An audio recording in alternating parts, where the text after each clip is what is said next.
তোমার প্রথম ব্রেক কবে পেলে, মানে প্রথম গানের ব্রেক কবে এলো? আলাগ বলে একটি ছবিতে গান গেয়েছিলাম আদিল শ্রীবাস্তবের সুরে, এবং সেটা পিকচারাইজ হয়েছিল অন দিয়া মির্জা। আচ্ছা, হ্যাঁ, তো প্রথম গান দিয়া মির্জার উপর ওয়াজ আ ভেরি ভেরি ভেরি কোন গানটা ছিল এটা? এই গানটার নাম ছিল সাঁঝ কি পিঘলতি ধূপ। আর তাহলে প্রথম বাংলা কোন গানটা ছিল? প্রথম Bangla playback was I was lucky, যে গানটা প্রথম গেয়েছি সেটাতেই শোনা পেয়েছি। রিয়ালিটি শো যেহেতু একদম ছোট বয়স থেকে শুরু হচ্ছে, এখানে কোথাও বাচ্চাদের শৈশব হারিয়ে যায়। ডিপ্লোম্যাটিক উত্তর দিতে পারবো না এটাতে, আমার অ্যাবসলিউটলি তাই মনে হয়, বিকজ আমার কলেজ লাইফ হয়নি জীবনে। আমি কলেজ লাইফটাই এনজয় করতে পারিনি, যেটা আমার মনে হয় যে জীবনের একটা খুব গ্লোরিফাইং এবং ভালো লাগার সময় আমার স্কুল লাইফটাই রয়েছে। তো আগামী দিনে কি গোল রয়েছে, মানে যে গোলটা দাদা দিয়েছিলেন সেটা মোটামুটি কমপ্লিট, আগামী দিনে তোমার কি গোল আবার রয়েছে? রাকেশ ভাইয়ের সাথে কথা বলতে হবে, এখন একটু গোলভ্রষ্ট হয়ে গেছি মনে হয়। তো এআই চলে আসায় তোমাদের কি কোথাও মনে হচ্ছে, মানে তোমরা যারা শিল্পী বা আর্টিস্ট রয়েছো তাদের কি কোথাও মনে হচ্ছে তোমাদের খানিকটা হেল্প হলো, নাকি মনে হচ্ছে যে তোমাদের খানিকটা তোমাদের কাজ কমে গেল? Exception proves the rule, but আমার মনে হয় যদি ওরম ভাবে অল্প অল্প করে এআই এর ইনভলভমেন্ট রাখা যায়, মানে ইটস গোনা বি গুড।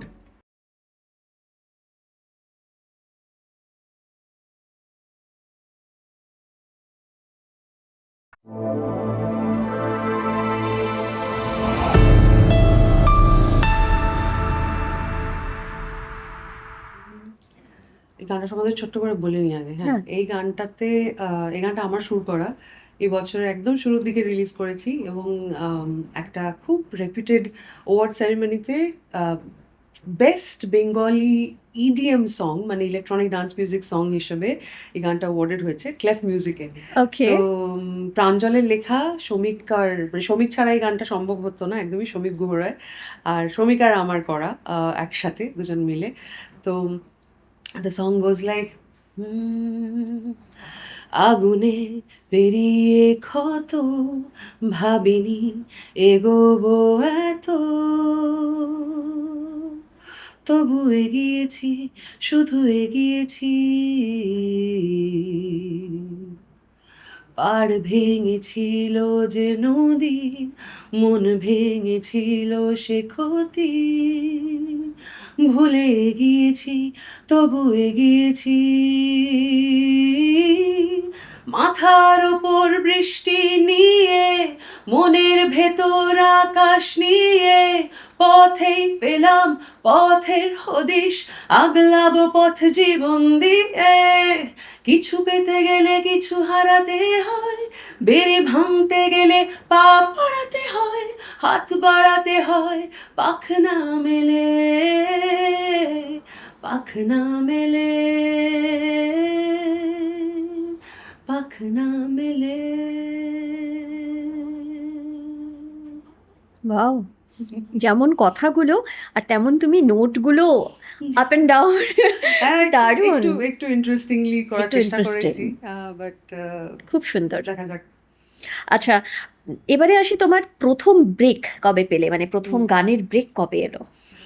প্রথম প্লেব্যাক সিঙ্গার হিসেবে ব্রেক এলো হচ্ছে আলাগ বলে একটি ছবিতে, যেটা আদিল শ্রীবাস্তবের মিউজিক করা, এবং সেটা উনি যেরকম হয় ওটা তখন আমাদের রিয়ালিটি শো থেকে শুরু হয়েছিল, ম্যা তুঝসে গাওয়াঙ্গা।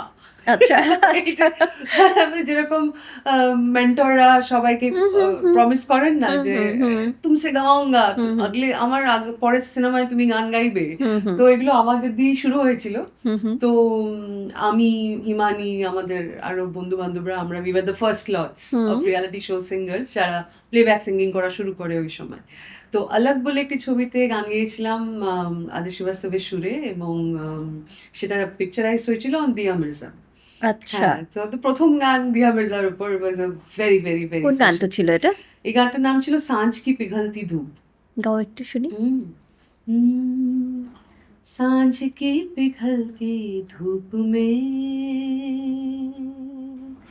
मखमली सवेरा घुल गया, हो चाहतों की महकी बूंद से सुरमई अंधेरा धुल गया, अखियों में सपना वे सतरंगी कोई सपना अखियों में सजदावे सतरंगी कोई सपना साजना ओ बेलिया रहा जाए ना तेरे बिना पिया पिया पिया पिया लागे ना जिया लागे ना मोरा जिया। আহা, কি অপূর্ব গানটা, হ্যাঁ। খুব সুন্দর গান, এটা অনেকবার গাইতে হয়েছিল আমার মনে আছে। তখন প্রথমবার ভীষণ নার্ভাস, এবং ওরম বড় বড় লোকেদের সামনে গান গাওয়া। রঞ্জিত বারাটের স্টুডিওতে রেকর্ডিং হয়েছিল মুম্বাইতে। yes. ওকে, আর তাহলে প্রথম বাংলা কোন গানটা ছিল? প্রথম Bangla playback I was lucky, যে যে গানটা প্রথম গেয়েছি সেটাতেই শোনা পেয়েছি। কোনটা ছিল? চুপি চুপি রাত। চুপি চুপি রাত। হ্যাঁ, আচ্ছা, এটা না, এটা শোনাও এটা please। শেষে, এটা শেষে, এটা শেষে, শেষে এটা শোনাবে, শেষে। বাট এটা আমরা শুনবো কিন্তু। চুপি চুপি রাতটা আমার খুব পছন্দের একটা গান, এবং এটা তো শুনবই। আচ্ছা, এই যে ধরো রিয়ালিটি শো এর মাধ্যমে তোমার উঠে আসা, এখন অনেকেই বলেন এখন প্রচুর রিয়ালিটি শো এখনো হয়, বা মাঝখানে আমরা বহু ভালো ভালো শিল্পীদের পেয়েছি রিয়ালিটি শো এর মধ্যে দিয়ে, একদম। কিন্তু অনেকে বলেন বা অনেকে মনে করেন রিয়ালিটি শো যেহেতু একদম ছোট বয়স থেকে শুরু হচ্ছে, এখানে কোথাও বাচ্চাদের শৈশব হারিয়ে যায়। তুমি তো এই জার্নিটার মধ্যে থেকে এসছো, তোমারও কি তাই মনে হয়? একটা কম্পিটিশনের মধ্যে সারাক্ষণ একটা প্রতিযোগিতা। অ্যাবসলিউটলি, আমার মানে আমি খুব তোমাকে ডিপ্লোম্যাটিক উত্তর দিতে পারবো না এটাতে। আমার অ্যাবসলিউটলি তাই মনে হয়, বিকজ আমার কলেজ লাইফ হয়নি জীবনে। আমি কলেজ লাইফটাই এনজয় করতে পারিনি, যেটা আমার মনে হয় যে জীবনের একটা খুব গ্লোরিফাইং এবং ভালো লাগার সময় আমার স্কুল লাইফটাই রয়েছে। তো সেটাই আমার মেমরিজ। হুম হুম কারণ তখনই আমার ক্যারিয়ার শুরু হয়ে গেছে। সবার আমাদের পরেও যারা যারা কাজ করেছে, যারা যারা পপুলার কন্টেস্টেন্টস হয়েছে, বা এখনো মিউজিককে নিয়ে কাজ করছে, বা এখন যারা সামনে আসছে, সবারই তাই হচ্ছে। খুব অল্প বয়সে এবং খুব ম্যাচিওর ডিসিশনস নিতে হচ্ছে জীবনের সম্বন্ধে, পয়সা কড়ি সম্বন্ধে। আমার মনে হয় না যে একটা বাচ্চা 13-14 বছর বয়সে প্রচন্ড প্রফেশনাল হতে পারে, হুম হুম বা 15-16 বা 20 বা 21 ভীষণ প্রফেশনাল হয়ে যেতে পারে না, হয়তো খুব কম লোক পারে। হুম হুম তো সেখানে তাকে প্রফেশনাল হতে হচ্ছে, মা বাবারা হেল্প করে, কিন্তু তা সত্ত্বেও আমার মনে হয় যে একটা শৈশব বা ওই ওই কিশোর বয়সটা আর কি, টিন এজ বয়সটা, যেটা আমার ক্ষেত্রে বলতে পারি, ডেফিনেটলি সেটা এফেক্টেড হয়েছে, ডেফিনেটলি। বাট অনেক কিছু শিখেওছি, মানে তখন যদি শুরু না করতাম, আজকে আমার 38 বছর বয়স, I am been doing this for 25 years. তো আমার 25 বছরের এক্সপিরিয়েন্স হয়ে গেছে এই বয়সে। হ্যাঁ, তো একদম। এবার তো সেখানে এটা আমার ভালোও হয়েছে, মানে definitely। কিছুটা হারিয়েছো, অনেকটা পেয়েওছো। অনেক কিছু পেয়েছি। এত কম বয়সে শুরু না করলে আমার মনে হয় বাই দিস এজ আমি এত এক্সপিরিয়েন্স হতে পারতাম না, সিনিয়র হয়ে যেতে পারতাম না। অত কম বয়সে শুরু করেছি বলেই হয়তো সেটা হয়েছে, অবভিয়াসলি। কিন্তু অ্যাট দ্য সেম টাইম অনেকেই এই দৌড়টাতে হাঁপিয়ে ওঠে, বার্ন আউট ফিল করে, এটা স্বাভাবিক। আর থ্যাঙ্কফুলি এই সময় আমরা একটু মেন্টাল হেলথ নিয়ে আমরা একটু সতর্ক হয়েছি, আস্তে আস্তে আরও হব। তো সেখানে এটা খুব ইম্পর্টেন্ট যে এই স্পেসিংটা, যে একটা বাচ্চার পড়াশোনাটা করে নেওয়া দরকার, করতে করতে ক্যারিয়ার করুক, একটু একটু করে করুক। হুম হুম হ্যাঁ, তো সেরকম আমি আই বিন লাকি এনাফ যে আমার জীবনে এরকম খুব ভালো ভালো অ্যাডভাইসও এসছে। যেমন গ্র্যাজুয়েশনটার সময় আমার তো ও সময় মোটামুটি রমরমা ক্যারিয়ার হয়ে গেছে, সিনেমায় গান গাইছি, কনস্ট্যান্ট ট্যুরস হচ্ছে, সময় কই জীবনে পড়াশোনা করার, এরকমই। হুম হুম তো তখন আমাকে আমার এক দাদা, রাকেশ ভাইয়া আমি বলি, আমার রাখি ব্রাদার, মানে উনি বম্বেতে আমার দাদা বাবা সবই আর কি। আচ্ছা। উনি বলেছিলেন, উনি আমাকে জেনি ডাকেন, উনি বলেছিলেন, জেনি ग्रेजुएशन खत्म करना है, किसी भी हाल पे करना है। ग्रेजुएशन खत्म करना है, अपनी गाड़ी खरीदना है, अपना घर खरीदना है। বাহ, এবং সেটা সবকিছু কমপ্লিট নাও। সব কমপ্লিট। That's great. উনি আলটিমেটাম দিয়ে দিয়েছিলেন পুরো একদম, আর কি বলছে, হ্যাঁ ডেফিনেটলি এটা দরকার, এটা দরকার। তো আগামী দিনে কি গোল রয়েছে? মানে যে গোলটা দাদা দিয়েছিলেন সেটা মোটামুটি কমপ্লিট, আগামী দিনে তোমার কি গোল আবার রয়েছে? রাকেশ ভাইয়ের সাথে কথা বলতে হবে, তাহলে গোল পাবো। এখন একটু গোলভ্রষ্ট হয়ে গেছি মনে হয়। নিশ্চয়ই কিছু অ্যাচিভ করার তো একটা ইচ্ছে রয়েছে। অফকোর্স, মানে যে অ্যাচিভমেন্টগুলো, গান তো গাইলাম, অ্যাজ প্লেব্যাক সিঙ্গার গাইলাম, এবং আমার অনেক রকমের ভোকাল ডিজাইনিং এর খুব শখ, আমার ব্রডওয়েতে কাজ করার খুব শখ, জানি না কতটা হবে, ম্যানিফেস্টিং। দেখা যাক, নিজের মানে অ্যাকাপেলা ধরনের কাজ করার খুব শখ, যেখানে ভয়েস ছাড়া আর কিছু থাকবে না।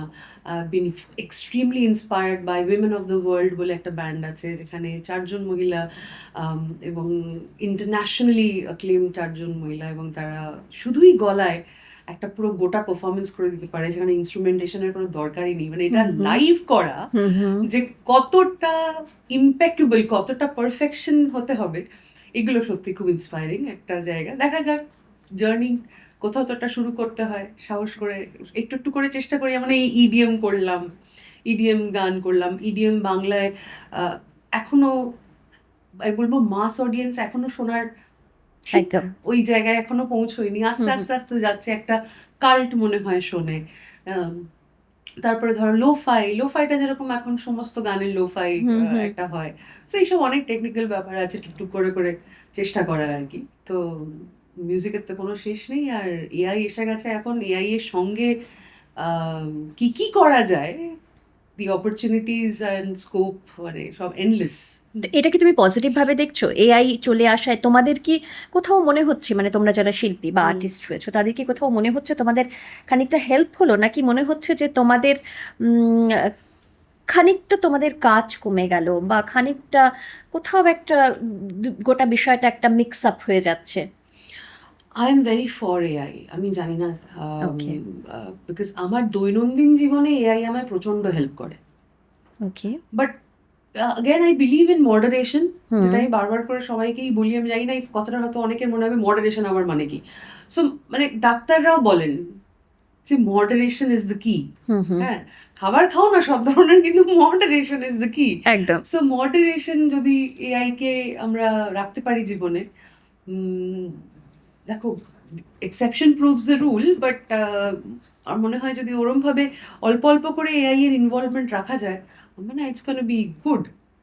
তুমি পজিটিভ? আমি পজিটিভ, কারণ আরেকটা জিনিস আমি মনে করি, যেটাতে এআই আমাকে মাঝে একবার একজন প্রশ্ন করেছিলেন একটি ইন্টারভিউতে, যে এআই গান গেয়ে দিচ্ছে, গাইছে ঠিকই, কিন্তু তুমি না বুঝতে পারবে যে ওটা এআই সং, ঠিক কথা। যে ওই হিউম্যান অর্গ্যানিক বিষয়টা যে একটু বেসুরো হয়ে গেল, আমি যে গাইতে গিয়ে আগের গানটাতে একটুখানি হোঁচট খেলাম, হ্যাঁ, সেটা কিন্তু এআই হোঁচটটা খাবে না, এআই কিন্তু পারফেক্ট থাকবে। তো আমরা কি এখন বেশি মানে পারফেকশনিস্ট হয়ে গেছি, নাকি হয়েছি তো, হয়েছি? তাহলে হয়েছি তো, কিন্তু তাও আমার মনে হয় যে গানের সময় যখন একটা মানুষ চোখ বন্ধ করে একটা আত্মিক কানেকশন, একটা ইন্টারনালাইজ করে একটা গান শুনছে, তখন ওই প্লাস্টিক ব্যাপারটা একটুখানি হলেও হয়তো তার কানেক্টটা কম হবে। কিন্তু আবার কোথায় ইউজ করা যাবে, যেমন ধরো প্রচুর মানুষ পুরোনো দিনের গান শুনতে ভালোবাসেন, তো কোথাও একটা ভার্জন, যেরকম রফি সাহেবকে দিয়ে অ্যানিমালের সেই গানটা আমরা শুনেছিলাম, আমার মজাই লেগেছিল, অ্যাকচুয়ালি আমার মজা লেগেছিল, আমার ভালো লেগেছিল। মানে তুমি এটা দুভাবেই দেখছো? অ্যাবসলিউটলি, এরকম? হ্যাঁ অ্যাবসলিউটলি। আচ্ছা, কখনো প্রচুর পারফরমেন্স করো এখন, বিশেষ করে স্টেজ পারফরমেন্স? প্রচুর করি না, এখন করছো না খুব একটা? প্রচুর করি না। আচ্ছা, কিছুটা রেস্ট্রিক্টেড। কিন্তু এরকম কখনো ফিল হয়েছে কোনো পারফরমেন্সের আগে বার্ন আউট হয়ে গেছো, বা কোথাও কোনো সেলফ ডাউট আছে? ঠিক ঠিক। আমার সারাক্ষণ সেলফ ডাউট থাকে। তাই? আই লিভ কি উইথ করো? Self doubt. কি করো তখন? স্টেজে উঠলে কিছু একটা হয়, some other animal takes over and I become a different person, I don't know what. মানে ফর আ সেকেন্ড বা ফিউ মোমেন্টস তোমার হয়তো ওটা হয়, বাট যখন উঠে যাও তখন সব ওভারকাম করেছো? স্টেজে, ইয়েস, স্টেজে হয় সেটা, বাট দেন আমার রেকর্ডিং এ আজকাল, রেকর্ডিংটা আমি বরাবরই ভীষণ ভালোবাসি, কারণ ওখানে লোক কম থাকে, আমার একটু সোশ্যাল অ্যাংজাইটি আছে বেসিক্যালি, তো তাই? বুঝতে পারছো যে এরকম একটা প্রফেশনে সোশ্যাল অ্যাংজাইটি থাকলে মানুষের কি হতে পারে পরিণতি। একদম। সো এরকম প্রচুর লোক দেখলে একটুখানি ঘাবড়ে গেলাম প্রথমে, বাট দেন তারপরে স্টেজে ওঠার পরে when I realize যে আমার কাঁধে একটা নামের একটা ওজন আছে ইত্যাদি, এইসব আমাকে পারফর্ম করতে হবে, এবং তারপরে আমার সঙ্গে আমার ব্যান্ড থাকে, which is a huge huge huge support. তো তারপর মানুষ যখন রিয়াক্ট করেন, ভালোবাসা দেন, মানে সেটা তখন খুব খুব স্ট্যান্ডিং ওভেশন, কখনো কখনো ফ্লুকে পেয়ে যাই আমার মনে হয়। তো এইসবগুলো তখন খুব ম্যাটার করে, খুব ভালো লাগে। যখন তোমার সঙ্গে পুজোর আড্ডা হচ্ছিল তখন তুমি দু একটা ইনসিডেন্টের কথা বলেছিলে যেগুলো স্টেজ মানে পারফরমেন্সের ক্ষেত্রে সত্যি খুব কি বলবো মানে Traumatizing. খুব ট্রমাটাইজিং। তো সেরকম দু একটা ইনসিডেন্টের কথা তুমি তখন বলেছিলে। তো এরকম তো বহু ইনসিডেন্ট রয়েছে যেটা খুব ভালো এক্সপিরিয়েন্স, আবার রয়েছে খুব খারাপ এক্সপিরিয়েন্স। এরকম দু একটা এক্সপিরিয়েন্স বলো যেটা সত্যি খুব ভালো, ওভারওয়েলমিং মানে খুব ভালো ছিল, অ্যান্ড এমন একটা এক্সপিরিয়েন্স যেটা খুব খারাপ ছিল যেন কারোর সঙ্গে আর না হয়।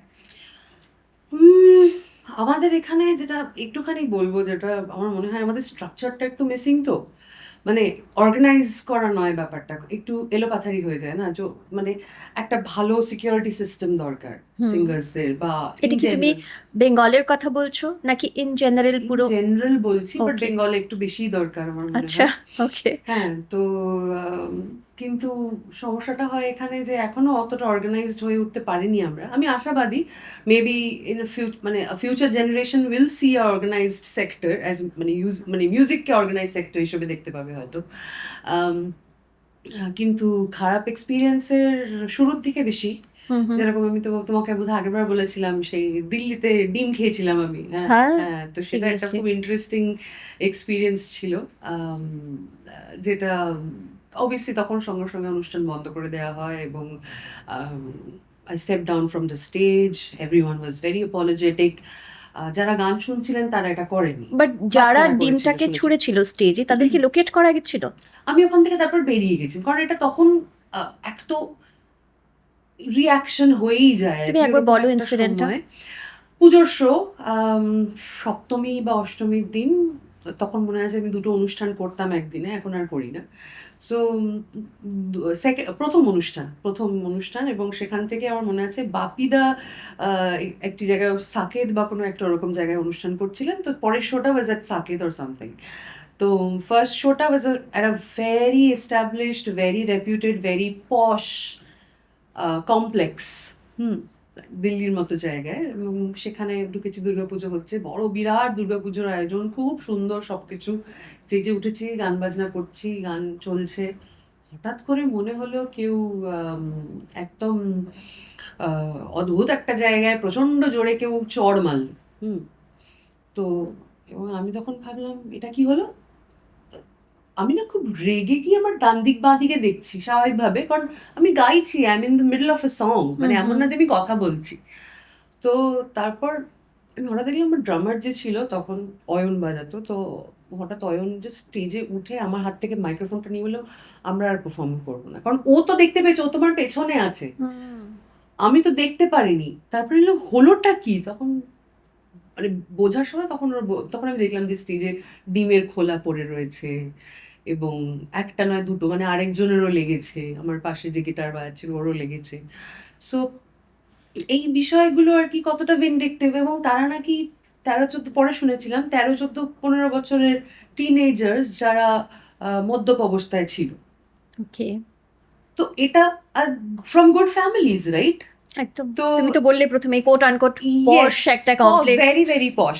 হ্যাঁ, সো এইটাতে আমি খুব অবাক হয়েছিলাম, বাট মজাটা এটাই হয় যে যখন এরকম একটা ইনসিডেন্ট ঘটে গেল, তারপরেই আবার স্টেজে উঠছি within 1.5 hours time, second show, আর তখন আবার ব্যাক টু ওই কেটারিং ভাবনাটা, একদম, মানে মানুষকে ওই কেটার করছি। মুড, ওই তোমার দ্যাট ইজ মানে টাফ, দ্যাট ইজ একদম। Tough, but at the same time ওই সুইচটা হয়েও যায় আবার, আমার মনে হয়, জানি না, ন্যাচারালিই হয়।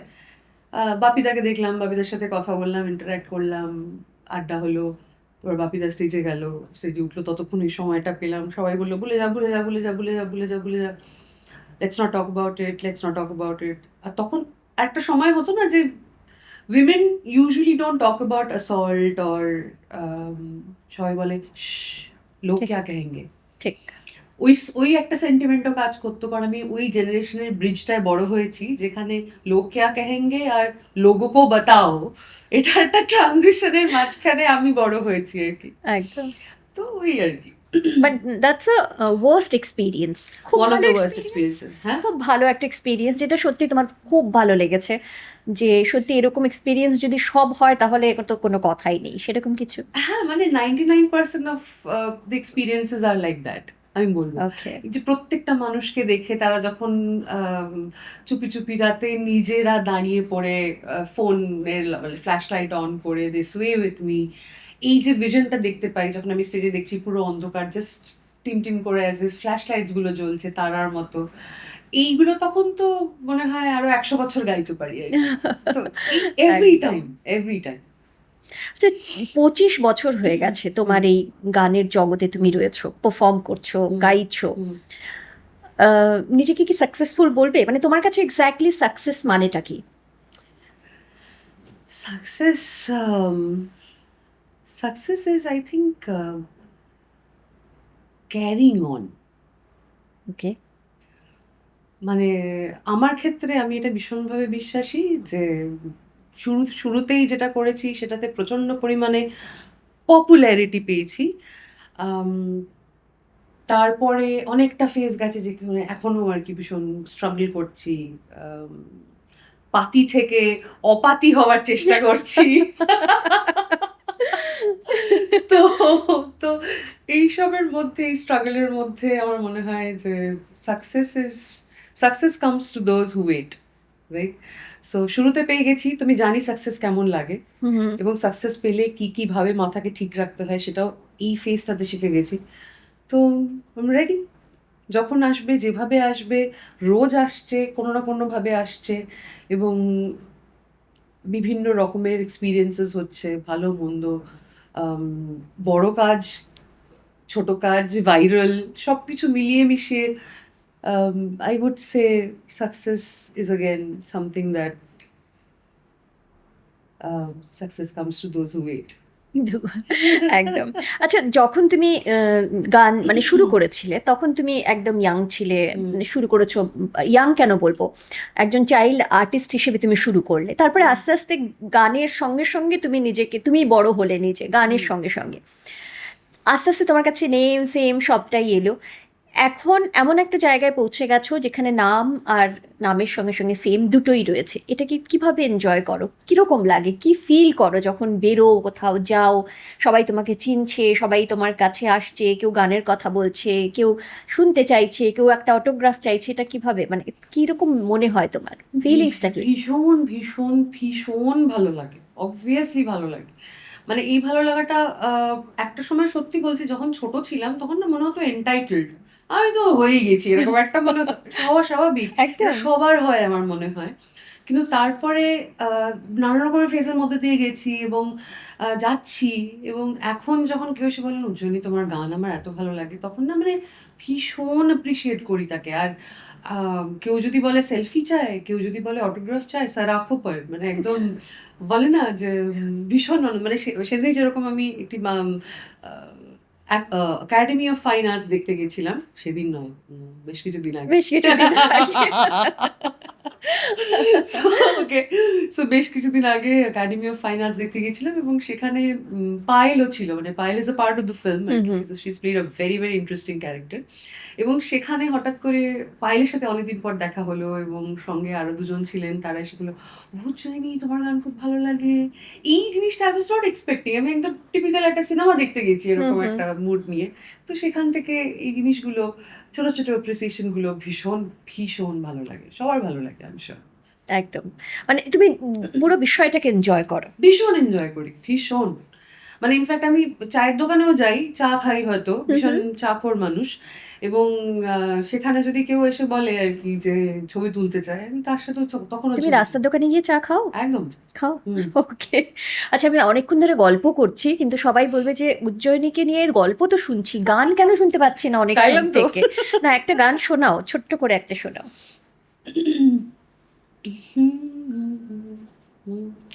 একটু অরিজিনাল গান শোনাই, যেটা আমার লেখা, আমার সুর করা, ধরো হুম প্রথম গান হুম ইন্ডিপেন্ডেন্ট রিলিজ হিসেবে। মানে ইন্ডি সেক্টরটা এমন একটা দিক যেটা আমাদের সবার খুব পছন্দের জায়গা, নিজের এক্সপ্রেশন তো। হুম হুম। হুম। আ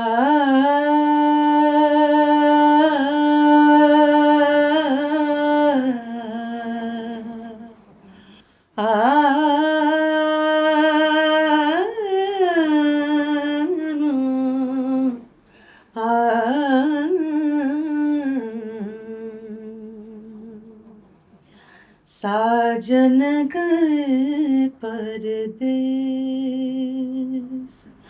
साजन गए परदेस, साजन गए परदेस रे, साजन गए परदेस।